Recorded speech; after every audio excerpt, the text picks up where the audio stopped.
Hey everybody, this is Perch, and I want to talk about, I think, I want to say little known manga, but it's not. Depending on when you came into manga, you either know this one completely or you've never heard of it before. It's this very one way or the other kind of way it goes.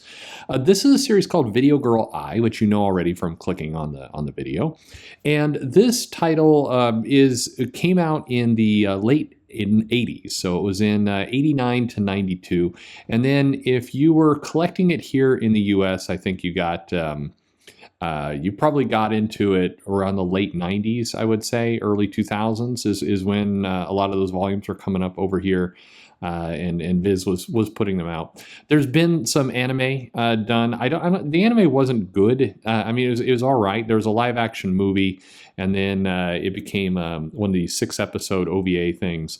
And then there was a live action drama I haven't seen that was in 2018 that I have to imagine was terrible. But who knows? Who knows? I think the reason why, and there's definitely some people have very fond memories of the anime of this, but the anime left out a lot of complexity that I thought was pretty important, pretty cool in the series.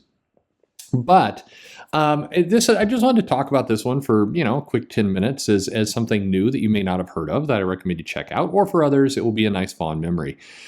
This series went on in Shonen Jump, like many things, and so it was this kind of weekly series, and it was very successful, I would say. And there was a sequel that was much less successful that I think kind of ended the series at that point. So this was written by Katsura-san, and this was like I said, published by Shueisha. And the basic premise here is that Yota, our kind of protagonist, is in love with this girl. Very much this is kind of a romantic comedy meets kind of crazy, Japan manga tropes. But he's in love with this girl, but she's in love with his best friend. So he's, it's this unrequited love thing. So kind of down and depressed on his luck, he decides to, he wanders into this video store, meets a mysterious shopkeeper. Guy gives him a videotape, and it basically, it's the videos are video girls. So it's a little like he's wondering if he's getting some kind of pervy thing, but he gets it anyway. But the idea is that this video that he rents is called "Cheer You Up," I'll Cheer You Up. Starring Ai Amano, who he's never heard of before. But when he basically puts his video in, his VCR is not working properly. It's on the fritz, and what happens is the girl comes to life out of the TV, but because the VCR was broken, she came out weird. She came out broken, so she is actually more of a complete human. It's the idea here is that normally the people would come out of the TV are just kind of companions, but they don't really have a personality or a soul or kind of these complete pieces. But because the VCR was glitchy, she came out with emotions and winds up falling in love with Yota. So then the series goes on for a long time, and they have some kind of love triangle stuff. The girl that Yota was originally after, Moemi, she kind of basically breaks up with a boy, and so that his friend, and then there's some back and forth. But basically, this comic is a romance in the sense that it's talking about the relationship between Yoda and AI, and so it very much has a lot of kind of very standard, I'd say, Japan jokes, manga type jokes about kind of teasing and awkward sexual situations that they get into, and the innocent bath and all this kind of stuff, and just general sexual tension and slapstick humor and everything else. It's very much a romance in the sense, but told with kind of Japanese manga kind of wackiness and a lot of the things that this time period, the late 80s, early 90s, had a lot of. If you're following like Rumiko Takahashi, it very much fit in the Ranma one half kind of world. There are a number of other series. I'm trying to remember another. There was some science fiction manga that was going on at the time that had this kind of same general feel to it, and it was this was a popular series. It struck upon a lot of the tones that during this time period, this idea of loneliness, this idea of kind of searching for companionship, kind of fantasy element. What if a very attractive girl could come out of the TV? One of the jokes is because the VCR is broken. As part of her, she gains emotions. Her cup size shrinks. And she's angry about this when she kind of emerges into the world and has sentience. She's wondering what happened, and it's kind of this joke of playing on a lot of kind of Japan tropes and other things.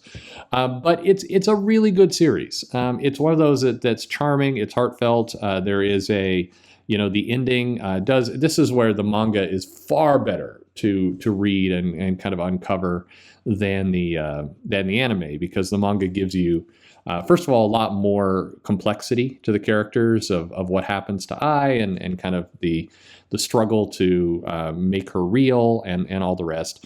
And the anime just kind of quickly brushes through that. It gives you a very unsatisfying end, but the manga gives you a really solid, complete story.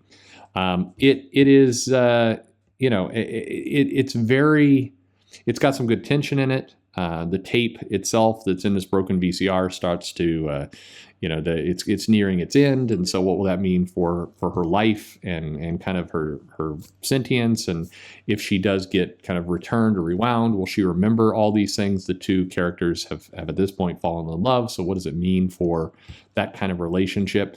It's one of those that, again, if you read it during the time period, you probably have a lot of fondness for the series, but it's kind of hard to explain. I remember when I was explaining to some other people, they wanted something a little bit more light, something that kind of reflected some of the kind of Japanese manga values. And I'm like, oh, Video Girl Ai. It's this girl who comes to life and comes out of the screens, and they fall in love. And it sounds cheesy and pervy, but it was it definitely was not. It earned its pieces.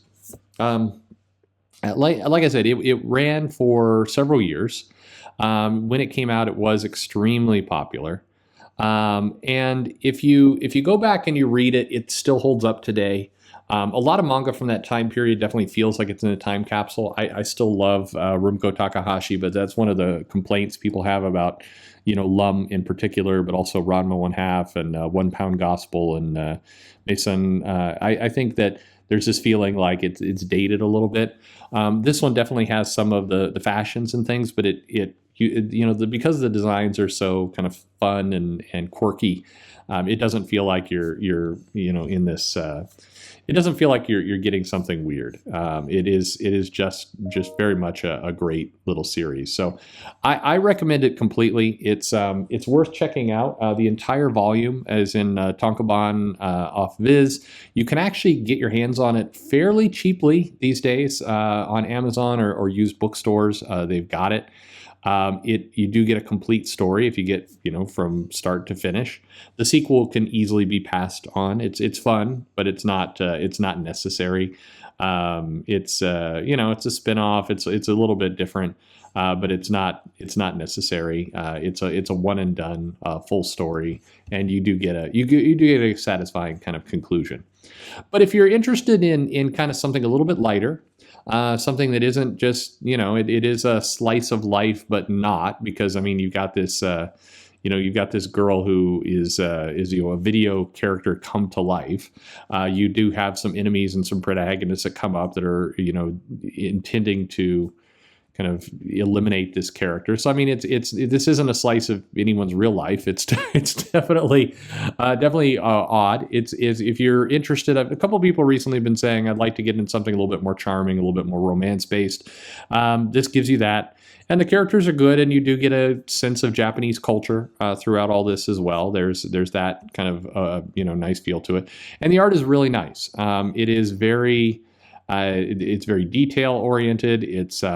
It definitely has, again, the style of, I would say, late 80s, early 90s manga. So it's a little bit different than maybe what you're used to if you're more into kind of, Demon Slayer or My Hero Academia or stories like that. It definitely fits that kind of aspect to it. But it's one of those cult classics. It's one that people definitely remember. And if you're learning more about manga and you want to go back in time and research and find some things that existed in decades past, this one would be a very good one to get your arms around. It's very representative of the time. It's got some good complexity to it, and it's fun. It's just a fun little it's a fun little comic that I think is it's worth checking out. So let me know if you've ever heard of this story before, Video Girl I, or Video Girl AI, as some people will say. Let me know your thoughts on it. If you love it, hate it, never heard of it before, it's something worth kind of going to check out. It might catch you. It's fun and quirky. It's a good comedy. So let me know your thoughts in the comments below. Like and subscribe, and thanks for listening.